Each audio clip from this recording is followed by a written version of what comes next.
Hello, everybody. I am back. Today I am joined by Leo and Dimos. Dimos, you are Hey. one of the painters for Parabellum, yes, sir? Yep, I am. Thank you for having me. Nice to meet you. Oh, nice to meet you too. Yeah. So the first question is, how did you actually join up with the Parabellum crew, and how long have you been with the team? Actually, I am in cooperation with Parabellum from quite back. Actually, I started cooperating with them before even Conquest came out. Mhm. As a freelancer back in the day. I was taking some of the armies, painting them, and giving them back for them to be photographed and Mhm. go into the boxes. But then I had the army thing, which is something mandatory here in Greece. We have to do the something like It's a yeah, draft, like it's essentially, a it's like draft. a Yeah, national, yeah. Mm. for 9 months you have to go to the army, and then you are free to do the job and all. Yeah, so you guys have national service. Yeah. But he's the only person I've ever met who managed to finish models painting while in the yeah. army. That's another thing too. Yeah, They kept coming in, and I'm like, but he's not, like, he's like literally somewhere else. Like, how does he? So do I it? just he's in the barracks on his footlocker. Yeah, I got yeah, it. Yeah. something like that. But, Yeah, like somehow miniatures were getting painted. Anyway. yeah. I got I it, but- maintained the freelance thing and started painting. I think there were Nords back in the day when I was. Yeah, it's the best painted military vehicles you've ever seen in your life. They were tanks with highlights. Thanks to highlights, yeah, and full camo. Wait, 1-to-1 skill? Full camo with an airbrush, but this big. Yeah. I can just see you standing next to like an APC, just going, all right, let's get some pinstriping on this bad boy. Go fast Yeah. stripes. I may have mistakenly put some war paint on some faces too. Was it the biggest problem when there was a non-metallic Yeah, something like that. a non-metallic leopard at some point? Yeah. No, you see, I imagine you about to go out on like a training mission. So everybody else, full camo, and there's you just done up like Dwagam war paint. Yeah, something like that. Yeah, bring my acrylics with me. Started painting myself with different colors. But with acrylics, like Yeah, some some cool light effects.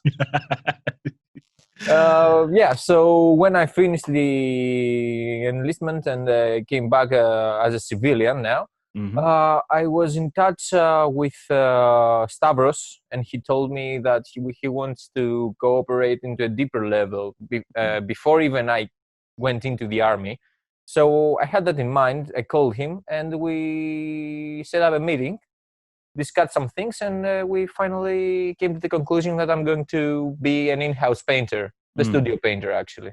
So every day it's come in, miniatures sitting waiting for you, Yep. all your paints, your station's all set up. You shout at Konstantinos because he moved your brush. Yeah, he does it sometimes, yeah. Well, yeah, here, I tell you what's the favorite thing that you're painting at the minute? Oh, yeah, so the what favorite thing that I'm painting right now, obviously I think I cannot say anything about it. Oh, come on.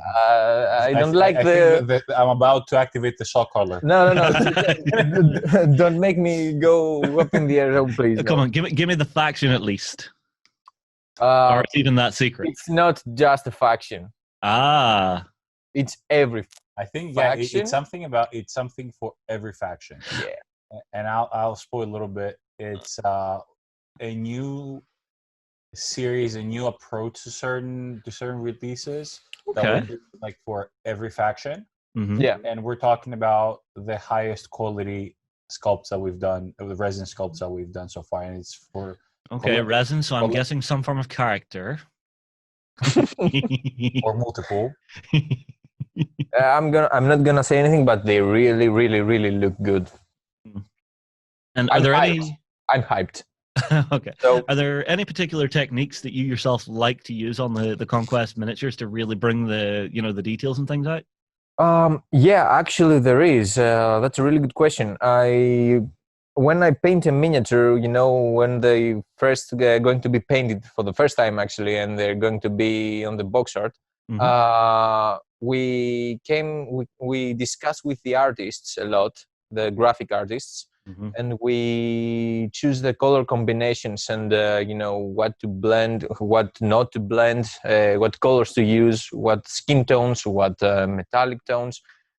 We don't use so much the non-metallic technique. We prefer the metallic one, but with a lot of acrylics mixed in them. So we create a lot of different hues and a lot of different tones for every army. For example, the Dwegom have that a lot.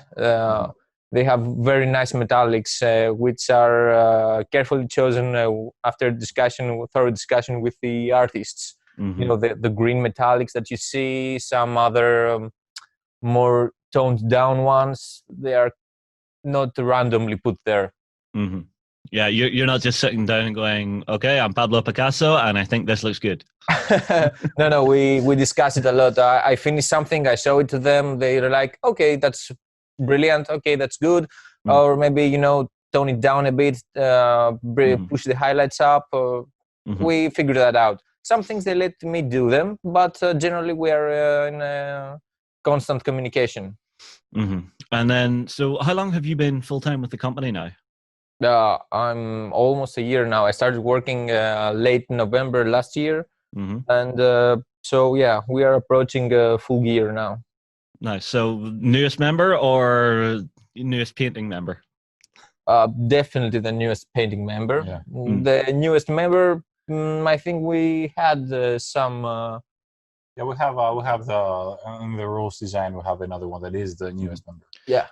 And then with being the newest member, have you been able to join the guys at any of the shows yet, or is this something that you're maybe going to do in the future? Because I would love to see someone like yourself sat down at a show with a painting table on the Parabellum stand, with maybe 5 stations in front of you, just giving folks advice. We're working on that. It is in the plans that we have. We're going to do. We're thinking of maybe when the shows start happening again, we're gonna add the painting theme or sort of on our booth, and also we are starting that with some tutorials that we are showing in our website and on Facebook page, which are made here in the studio by me after guidance from Leandros. And we are trying to approach all the levels of painters and give everyone something new, not only the advanced ones or the new ones. I know myself, when I'm painting, I cheat a lot.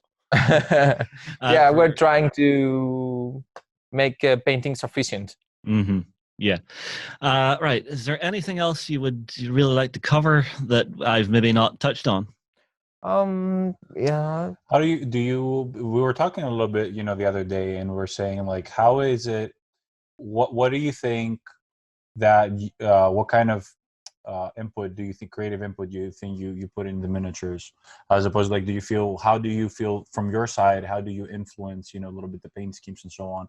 Is there a faction that you have put, more, you've put a lot of creative freedom, and you chose to go a certain way? Okay, so I think my favorite faction right now is the Spars, because I can combine a lot of. I'm the organic type. I like painting organic styles. Textures, bones, anything, shells, anything that is organic. So I think that is the faction that I can be more free with. I can put many colors and mix many colors in different angles and different, in their joints, maybe put some purple on that, some green, some yellows, also push up the whites. It's challenging and I like it. My painting style is really cartoony. I don't know how else can I put it. It's got sort of a cel-shaded feel to it. Yeah, so I think it suits well with the concept art that comes in, and I can really translate the colors of the concept art onto the miniature. Yeah, well, here's one for you. Which of the miniatures that you've worked on through the ranges would you say basically turned out the best, is your absolute favorite once you saw it on the box? Oh, I already have the answer. Definitely the Highborn Avatar. Definitely that one. I put a lot of work on it because I think it's our most beautiful model. It's definitely the biggest, the most expensive one, and it rocks. It really is amazing, and I really wanted to let Stavros let me really put my skills onto that miniature and create something better. Yeah, I have a question. Oh, go ahead. After you, Leo. We were talking a little bit about, and we talked, since you're painting, like, what would you say to someone that would like to be on your shoes, to become an in-house painter? Like, what is your advice to people that would like to? Yeah, that's a nice question. Actually, it's those jobs that it started as a hobby. So you really have to like the hobby a lot in order to go ahead and be an in-house painter. And by saying that, I mean you can't quit. Actually, you have to push yourself. Not from Parabellum, you can't. You can't quit. You can never quit. Why do you get the feeling there's a manacle off screen? Just around the leg. We have your soul in a jar. Yeah. I'm trapped. Yeah. No. By not quitting, I mean not giving up. Actually, you can't. You have to push yourself up. You cannot let any chances go. Grab everything. Meet everyone you can meet. Be friendly. Make connections. As Leandros has in the past said, we're a very, very small community here in Greece. We cannot the painting and modeling community and wargaming community generally. So when you're involved, you start to know everyone, and without even trying, you are getting involved. If you're good, you're gonna get absorbed. So you have to push yourself to be good and not let anything go. And before joining Parabellum, were you perhaps a competition painter, or did you just really enjoy completing armies? No, I'm that kind of guy who goes for a single miniature display one.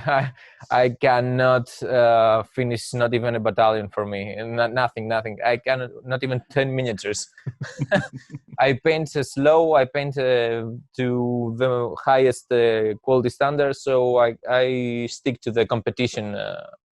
Even now, in my spare time, I paint for myself and aim for that type of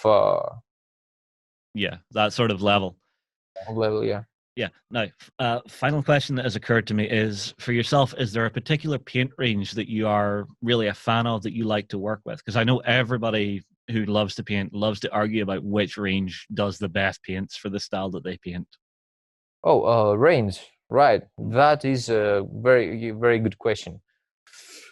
I think so far, while you're thinking about it, I think so far when we were discussing about it, like, I've seen you quite a few times that you're saying, that it's very hard for one range to have every hue and tone. Exactly. So I've seen you like preferring different things from different companies for different reasons. Yeah, it's a thing. It's a thing actually. Many companies create. They are good in a certain color range. You can't, if you want to be versatile into painting, you can't actually only use one brand. You have to use a lot, and you have to use their best, their best cards. Yeah, so it's down to experimentation and finding out what is the best color from what range. Exactly. Cool. Yeah. Cool. All right, well, I think we've covered pretty much everything. Guys, thank you very much for joining us today. It's been an absolute pleasure talking to you. Everybody out there, if you have questions about, best ways to begin painting your armies, color scheme choices and stuff, get them in below, because I'm sure the guys will be keeping an eye on it. We will move on. We will see you again soon. Go ahead and check out our other content on screen now. And while you're at it, why not hit subscribe and remember to ding our dong. Go on, you know you want to click it. Go on.